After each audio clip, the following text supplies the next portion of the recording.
So Once Upon a Time has now been unfrozen, and season 4 is back as of today, March 1st. And as usual on my channel, I am doing a review of that episode with my friend Joe from Agree to Disagree, who's asleep. And what do you think about this episode, Joe? Good. Actually, a better start than I was expecting. The promotion made it seem so lame, I I know. thought, going into this. But they they had a lot of work to do because of how that promotion made it look. But Yeah. I think it was a good establishing episode for what's to come. If we get the next few episodes similar to this, then I'll be singing a different tune. But for an establishing episode, I thought was handled very well. I completely agree. I think the beginning of it was I like the beginning, like just kind of like establishing the backstory as this show loves to do. Um, I do feel that the show's budget with its CGI should maybe go towards like using magic as opposed to creating monsters because it doesn't have a very good effect budget, or if it does, it's not as good as it should be. It's not balanced. It's not balanced You'll at get all. something really good like the troll. Uh, Yeah. Like Grandpappy was really good. He almost looked like he was out of the movie. Like he was really good. yeah, In the yeah, and then you have that, and then you have Chembok. other. Yeah, Chembok. Yeah. yeah. So it wasn't that. Yeah, it's weird. The balance of the visuals is off-putting at some points. I liked it. I did like it a lot. It's not even a complaint. It's more of a nitpick. I really don't like Ursula or the way she looks anyway.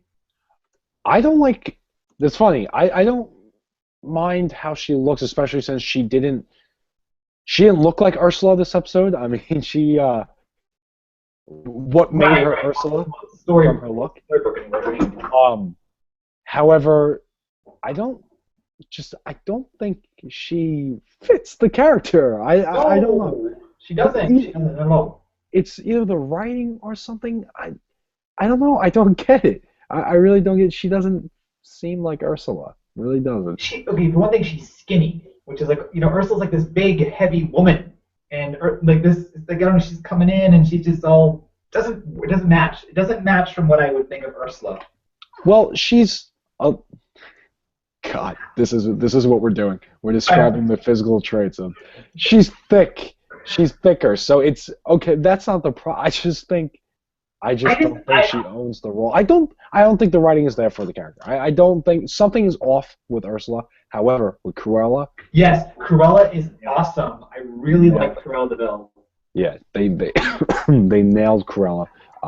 She's actually the most interesting part to me when it comes to this whole second half of the season, along with Rumpelstiltskin. I think they've really rejuvenated his character, and them going with the whole he's evil, there is no redemption here, he is what he is. I think it's an interesting path to take and a fun path to take.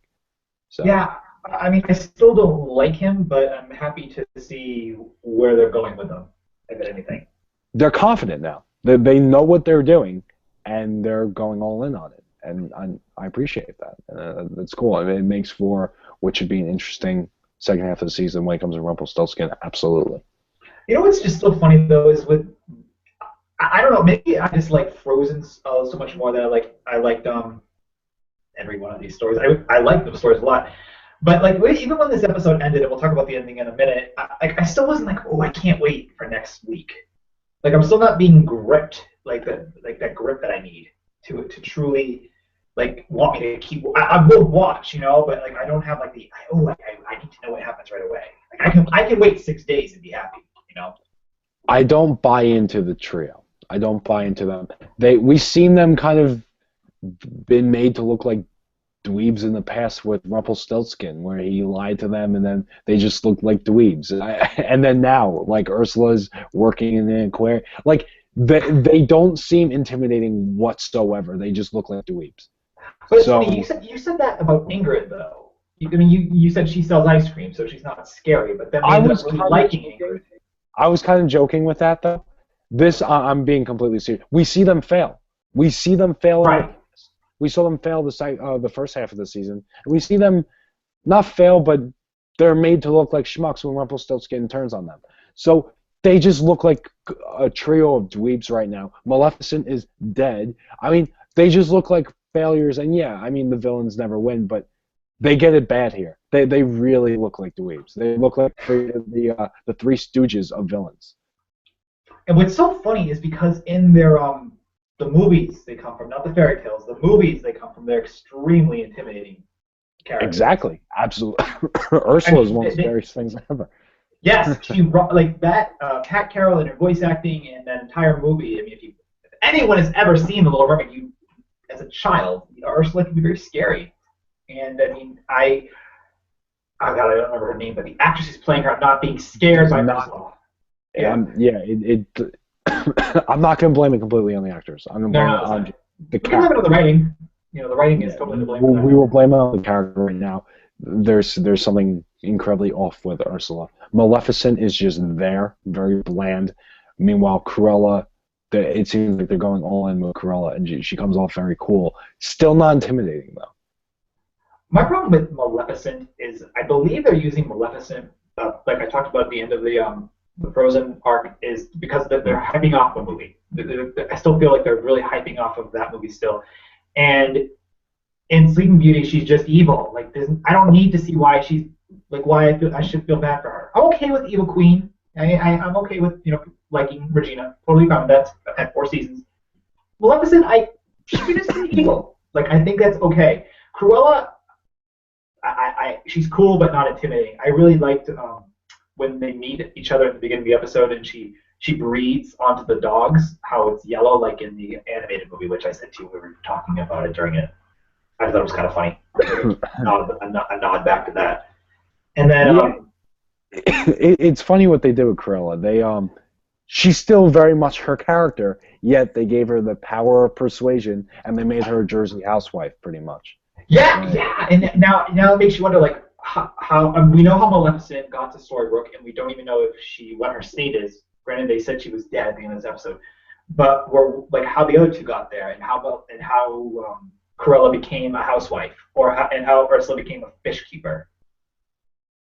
Those are questions those are probably the big questions I have on my mind. I don't even care about the Snow White and Charming. Just yeah. Like, I mean, that was teased at the end of the episode. It was teased in this preview. It's like, do they have to be connected to everyone? Can't we just get like a cool character that's brand new, a brand new hero, or get away from Charming and Snow White and maybe make it Sarah Blodger who plays Aurora? That is just it's contrived. It feels very contrived. It feels like just creating a story just to have them in it. Oh, it totally is. Yeah, that's a shame. Why not? They can go the way of Jiminy Cricket. How about that? They can go the way of Ruby and the grandmother. Do that. Don't force them in just to have them in. Have a story worth telling, and it doesn't seem like that's the case here. No, it's not. Because from the Frozen arc was Emma Elsa Anna, right? Like, that's what it was focused on. Like, Charming and Snow White were minor. They were extremely minor. Previous arc, with the witch arc, the half of it was the Zelena wanted her baby, so like she had to be a focus. But she doesn't need to be a focus anymore. Their story's kind of done. I don't know.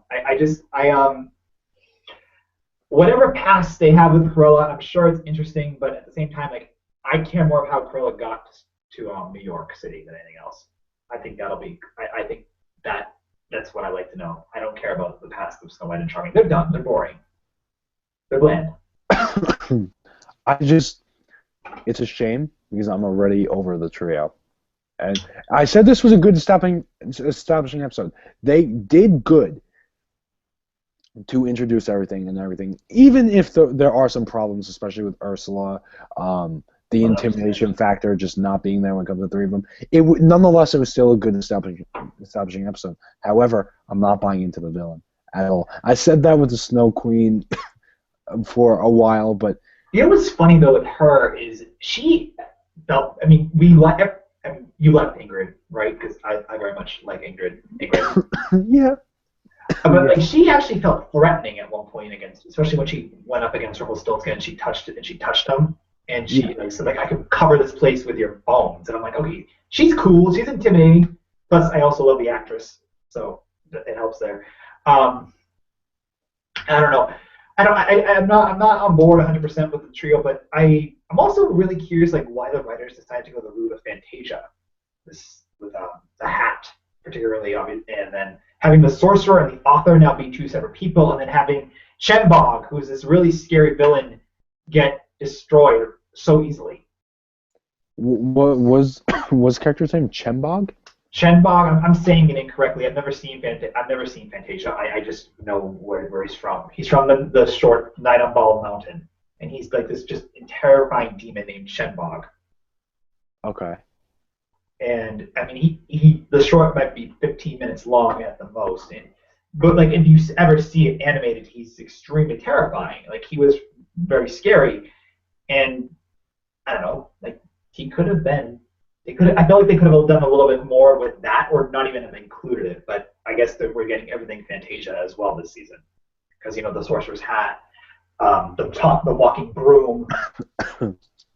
And anyway, my point is like we're just getting a lot of stuff that could have been skipped, or they seem to not be talking about, or they cut too quickly. Although I did like the way they killed him. Oh, over the line. Yeah, that was a clever way. That was very clever. Yeah. I also found it interesting how they talked about that scroll too, with how we can get people back and forth across the town. Yes. Yeah, that's definitely something that has potential to go more in depth with. Yeah, because it was given to her it was given to Ingrid by the apprentice. So hopefully we'll get to see the sorcerer again at some point.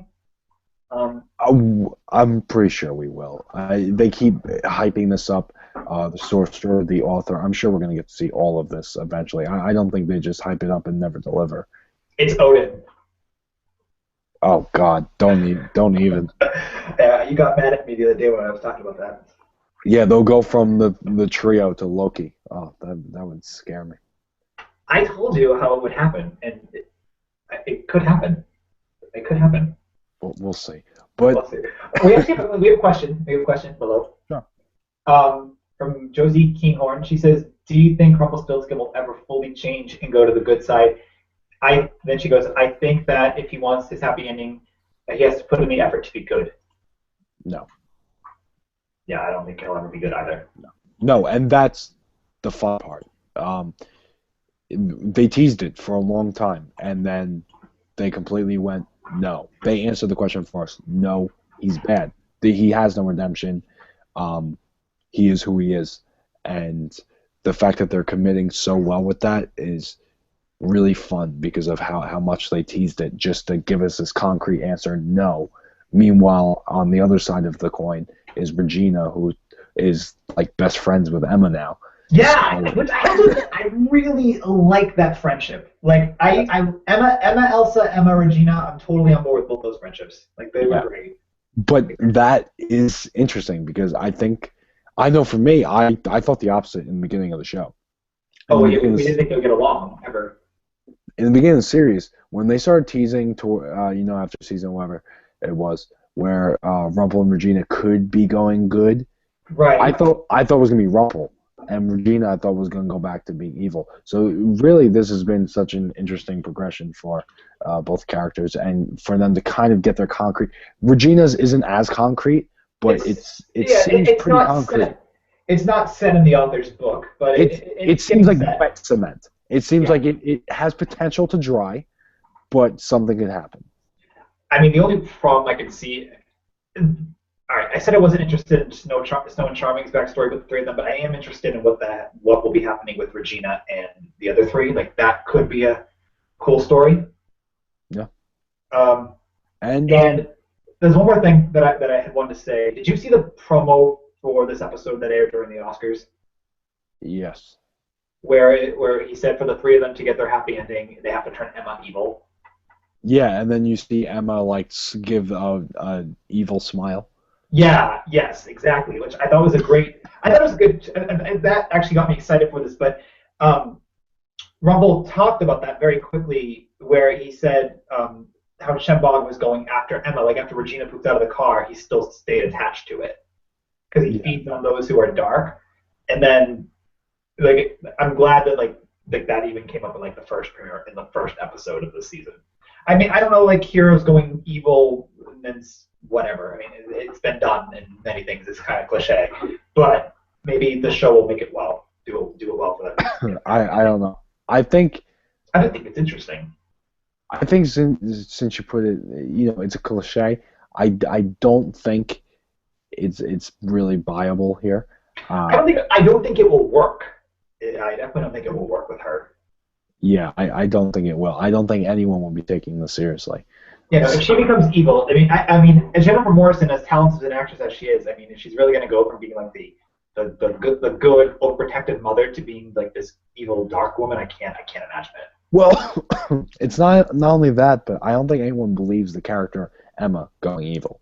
She can't. It just doesn't make sense. But I mean, if it happens, but I just like how they at least what they tease it again. I just like how they're at least keeping up with their synchronity.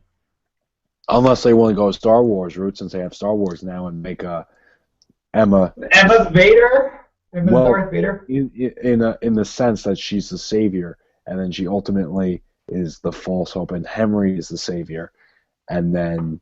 No, this is not Walking Dead. This is not Henry's story. This is Emma's story. And I say Walking Dead because in Walking Dead they said the story is truly Carl's. Yeah. Yeah. We'll see. Anyway, that's all we have about this episode. It was solid. It was good to start off with Queens of Darkness. They're not as intimidating as they should be, but I liked it. I definitely thought it was a good step in the right direction. And maybe next week we'll see. Next week could be a deciding factor.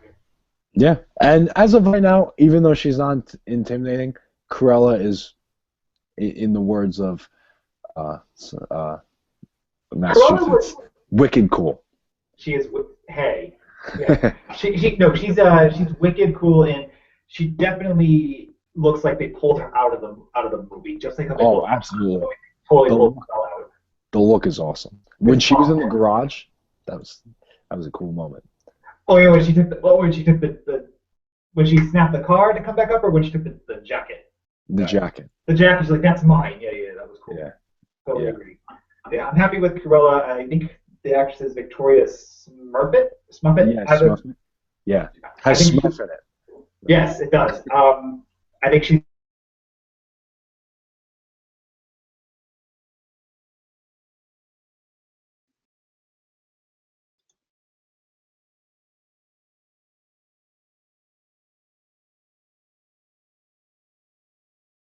Oh, am I here? Is Rob gone?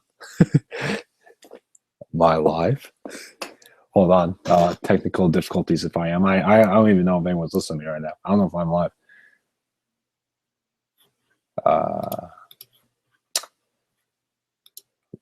Let's see.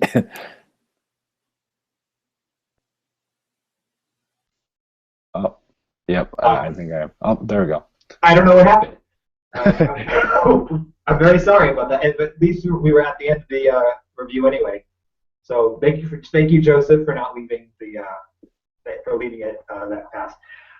Anyway, you can wrap it up. Okay. We'll be back next week to talk the next episode of Once Upon a Time, and it looks promising. Maleficent's back, so we'll see what more of this. What happens, the way this story starts to unfold. But until next week, everyone, this is the channel. This is the other. This is Make sure Robert. Make sure to subscribe to Agree to Disagree because it takes about this much effort to do so. This is Other Robert signing off with Other Joseph. Bye, guys.